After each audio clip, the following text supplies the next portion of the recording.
मुझे लगता है आर्मी चीफ ने जो बयान दिया है वो इनकी इस तरह की गिदड़ भक्कियां देखते हुए ही दिया है। और मैं जरा एक बार बताना चाह रही हूँ, GD Bakshi sir, if you can hear me, मैं जरा एक बार बताना चाह रही हूँ कि ये जो इनके फील्ड मार्शल है इन्होंने बयान क्या दिया है, मैं जरा उसको एक बार स्क्रीन पर चला रही हूँ। इन्होंने कहा है कि भारत के बांध पर हम मिसाइल अटैक कर देंगे, चलाइए जरा इसे, सिंधु पर बांध बनाया तो उसे तोड़ देंगे, हम 10 मिसाइल हमले से नष्ट कर देंगे, हमारे पास मिसाइलों की कमी नहीं है, ये भी कह रहे हैं। सिंधु नदी भारत की संपत्ति नहीं है, अगर हमें लगा कि हम डूबेंगे, सुनिए जरा क्या कह रहे हैं, अगर हमें लगा कि हम डूबेंगे तो आधी दुनिया को ले डूबेंगे, ये कह रहे हैं ये फील्ड मार्शल।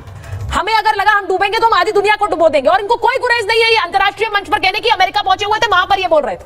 कश्मीर भारत का आंतरिक मामला नहीं है, और वो कह रहे हैं कि इन्होंने फिर से अपना वही राग अलापा, इसमें कोई नई बात नहीं है, मैं उसमें जाना भी नहीं चाहती, लेकिन इनका बयान देखिए कितना खौफनाक और डराने वाला लगता है अंतरराष्ट्रीय मंच को। जो लोग इन्हें जानते हैं ये नफरत ही फैलाते हैं, इन्होंने पहले भी फैलाई नफरत भारत और पाकिस्तान के डीएनए की बात करके, लेकिन जीडी बख्शी सर ये जो बात ये कह रहे हैं हम अगर डूबेंगे तो आधी दुनिया को ले डूबेंगे, is this a statement from a responsible leader? No, बिल्कुल भी नहीं।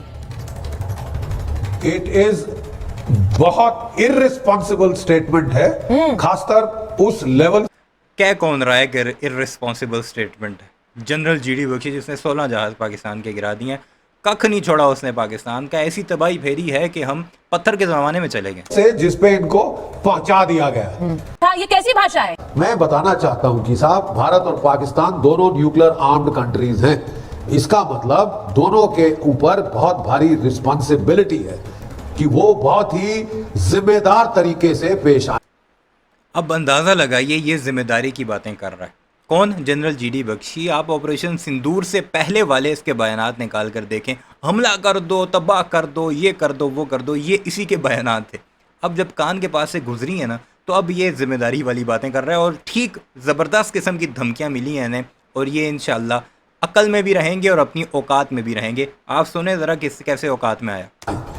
एक तीसरे देश में जाके इतनी बड़ी रैंक के ऑफिसर का इस प्रकार से बोलना कि हम तो भारत को न्यूक्लियर एटमी बरसात से बर्बाद कर देंगे, चाहे आधी दुनिया खत्म हो जाए, ये भी आप अपने देश में नहीं कह रहे, आप अपनी फौज को एड्रेस नहीं कर रहे, आप एक गैदरिंग, पब्लिक गैदरिंग, जो हाँ मैं जानता हूं क्लोज डोर के पीछे थी, अलाउ नहीं किया था किसी को कि वो फोटो ले, कैमरा ले, लेकिन लोगों ने नोट्स बनाए थे साहब, जो उन्होंने शेयर किए हैं, ठीक है। और ऐसी धमकी आप तीसरे मुल्क से जाकर दें, अमेरिका जो कि नाम के लिए एक डेमोक्रेसी है, एक बड़ी ताकत है दुनिया की, वहां से इस टाइप की धमकी कि हम तो न्यूक्लियर हथियारों का इस्तेमाल करेंगे, हम मिसाइलों से आपके बांध ठोक देंगे, ठीक है साहब, वो पानी सारा आप पे जाएगा और बाढ़ बन के जाएगा साहब, तबाही कर देगा। हर साल आपके बाढ़ आती है, आपके ऊपर कुदरत का कहर होता है, आप क्या बातें कर रहे हैं। मैं कहना चाहता हूं कि तभी लोग कह रहे हैं, हमारी एक्सटर्नल मिनिस्ट्री के स्पोक्समैन ने कहा है कि भाई पाकिस्तान जैसे मुल्क अगर ये रवैया है तो उसके पास तो न्यूक्लियर हथियार नहीं होने चाहिए, दुनिया को डिफैंग करना चाहिए। ये जो कोबरा जैसे आप काम कर रहे हैं, कोबरा के जहरीले दांत होते हैं, अगर वो हर जगह जाके काटने लगे, हर किसी को काटने लगे, आधी दुनिया को काटने लगे, तो फिर साहब दुनिया के पास क्या चाह रहा है? देखिए, पहुंचे नहीं है साहब, पहुंचा दिया गया है। फील्ड मार्शल नहीं है, फील्ड मार्शल है। और ये जो एयरफोर्स के इनके चीफ थे बाबर सिद्धू, वो इनसे सीनियर थे, ये इनको मर्च लगी हुई थी, इसलिए इन्होंने अपने आप को प्रमोट कराया फील्ड मार्शल, ताकि एक तो मेरी परमानेंट एक्सटेंशन हो जाए 10-11 साल, जैसे कि जियाउल हक साहब की हुई थी, जैसे कि परवेज मुशर्रफ साहब की हुई थी, है अपनी हवस के लिए इन्होंने लड़ाई करा दी दक्षिण एशिया में, ठीक है। और इनकी थोड़ी प्रॉब्लम पड़ रही थी बाबर सिद्धू के साथ, जो कुछ भी है ये लड़ाई ज्यादातर एयरफोर्स की लड़ाई थी। आपने क्या किया? सिरस्वा नहीं किया। फतह मिसाइल तुम्हारे अब्बे ने आके चलाए थे, और जो कश्मीर और लाइन ऑफ कंट्रोल के इर्द सब कुछ हुआ था वो तुम्हारे अब्बे ने किया था। हमारी एयरफोर्स भी शानदार, हमारी आर्मी भी नंबर 1। बढ़ो तुम। अगर किसी को मार्शल बनना चाहिए था तो वो बाबर सिद्धू को बनाना चाहिए था, हालांकि पिट गए वो बेचारे बुरी तरह से, ठीक है, लेकिन मार्शल इनको बनाया गया।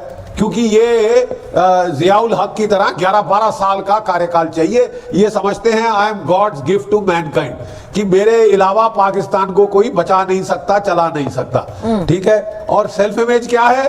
क्योंकि जिस आदमी की सेल्फ इमेज इतनी लो हो वही ऐसे उल्टे सीधे काम करता है। ठीक है। और एक दूसरे देश की सॉइल पे अमेरिका जाके भारत को न्यूक्लियर ऑल आउट अटैक की धमकी देना, जिसमें आप कह रहे हैं ना केवल भारत, आधी दुनिया को आप तबाह कर देंगे। क्या उस आधी दुनिया में अमेरिका भी शामिल है? नंबर 1। नंबर 2, मैं आपसे जानना चाहता हूं, 170 आपके पास वॉरहेड है, और वो जो वॉरहेड है बेटा, वो वॉरहेड में ज्यादातर सब किलोटन वॉरहेड है, 1.5 पौवे 2 पौवे वाले नासर मिसाइल पे लगाने वाले। उससे दुनिया क्या, उससे तो आसपास के 10 गांव तबाह नहीं होंगे। ठीक है साहब, ये गिदड़ भपकी किसी और को दीजिए। तीसरी बात, ये कह रहे हैं कि अगर भारत ने बांध बनाया, मैंने 1 मिनट खत्म कर रहा हूं, कि अगर भारत ने बांध बनाया तो मैं 10 मिसाइल फायर करके फोड़ दूंगा। ठीक है। मैं आपको याद दिलाना चाहता हूं मुल्ला मुनीर साहब, ऑपरेशन सिंदूर में आपने कोई 1200 ड्रोन चलाए थे, 90% मार गिराए गए। आपने 3 टैक्टिकल बैलिस्टिक मिसाइल फायर किए थे, 1 शाहीन 2 फतेह। ठीक है। तीनों के तीनों 100% मार गिराए गए। जनाब, ये 3rd न्यूक्लियर एज है, जिसमें जो छोटी ताकतें हैं, न्यूक्लियर ताकतें, उनको सोच समझ के चलना पड़ेगा। जो मॉडर्न एयर डिफेंसेस हैं इंटीग्रेटेड, जैसे भारत का, उसकी इतनी ताकत है कि आपका एक न्यूक्लियर मिसाइल थ्रू नहीं आ सकेगा। ये डेमोन्स्ट्रेशन आपको एक ट्रेलर दिख चुका है। जीडी बख्शी जितने साहब, मर्जी फायर करते हमारे S-400 जी, हमारे बड़ा आप जो ये बात बोल रहे हैं, मुझे लगता है कि this is a very serious threat. ये जो बात कह रहे हैं, ऐसे हुसैन तीबो साहब, ये जो बात कही, जनरल जीडी बख्शी पहले भी ऐसे ही बोलता था, और फिर गोबर आर्य समेत इकट्ठे भी बैठकर ये प्रोग्राम करते होते और ऐसी ही बातें करते थे। फिर जब मार पड़ी है तो उन्हें समझ ही नहीं आया कि किस तरह मार पड़ी है। भारतीय आवाम दंग रह गई है कि हमें तो बताया जाता रहा कि हम तो 2 दिन में पाकिस्तान पर कब्जा कर देंगे, पाकिस्तान की क्या मजाल, उनके पास तो खाने को कुछ है नहीं, भिखारी हैं, कटोरा पकड़ते हैं। फिर जब कान के पास यूं यूं करके निकलते रहे मिसाइल, तो फिर जीडी बख्शी साहब एक लंबे अरसे तक गायब रहे। ये तो अभी जाकर इसे दोबारा से होश आया है कि जब इसे पता लगा है कि अब कोई मिसाइल नहीं आना, तो फिर आकर ये दोबारा बढ़ के मारने लगा है। आसिम मुनीर ने ये जो बात वहां जाकर कह रहे हैं, पहले बात तो अपने, अब ये पाकिस्तान को मशवरे दे रहा है, देखो ऐसी बातें नहीं करते, अच्छे बच्चों की तरह रहते हैं, हम भी अच्छे बच्चे बनकर रहेंगे। तो पहले धमकियां ही क्यों लगाते हो जब औकात नहीं है जवाब सुनने की? तो तुम्हारा आर्मी चीफ खुद आकर कहता है कि ऑपरेशन सिंदूर जो है वो कंटिन्यू है, हम फिर जवाब देंगे, जंग हो सकती है, फलाना ढमकाना। जब फिर जवाब आता है तो फिर रोते क्यों हो? बर्दाश्त करो। वीडियो कैसी लगी कमेंट सेक्शन में ज़रूर बताइएगा। चैनल को सब्सक्राइब नहीं किया तो ऐसी वीडियोस के लिए उसे ज़रूर सब्सक्राइब कीजिएगा। इस बूढ़े के बारे में ज़रूर कुछ लिखिए।